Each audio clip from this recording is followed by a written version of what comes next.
Hello, my name is Dr. Helen Barold. I'm a practicing cardiologist in Rockville, and I have a Master's of Public Health from Johns Hopkins University, and I've worked in the public health sector. I'm also a single mother of a 7th grader in MCPS. I will discuss 3 issues. First, the health of our parents. Second, how we as healthcare providers have returned to work safely. And lastly, I will discuss that the current metrics will not allow the students to return to school until the fall of 2021 at the earliest. As a cardiologist, I've seen stressed out parents who have developed cardiac conditions including hypertension, chest pain, and atrial fibrillation, caused in part by the stress of their bright children not able to cope with online learning. Parents are broken down in my office over the negative impact they've seen in their own children. The stress of trying to teach their children and do their jobs is overwhelming at times.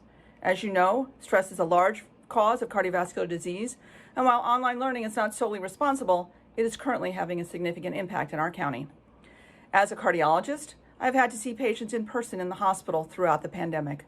We had to figure out how to keep ourselves, our staff, and our patients safe during these unprecedented times. We learned how to don the proper PPE. We successfully overcame the fear, and we were able to do our jobs in a safe and effective manner. On a regular basis, I work with patients who have had to go back to work in person, including some teachers, and we work together to ensure they are emotionally comfortable and adequately protected.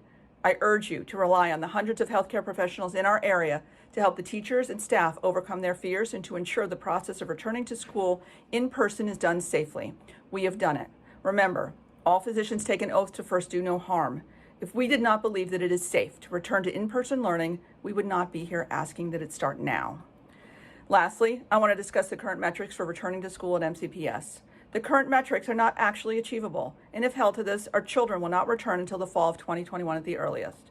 As both a public health expert and a physician who works in the local hospitals, I can tell you that it is safe in Montgomery County for us to return. We have met national and Maryland benchmarks.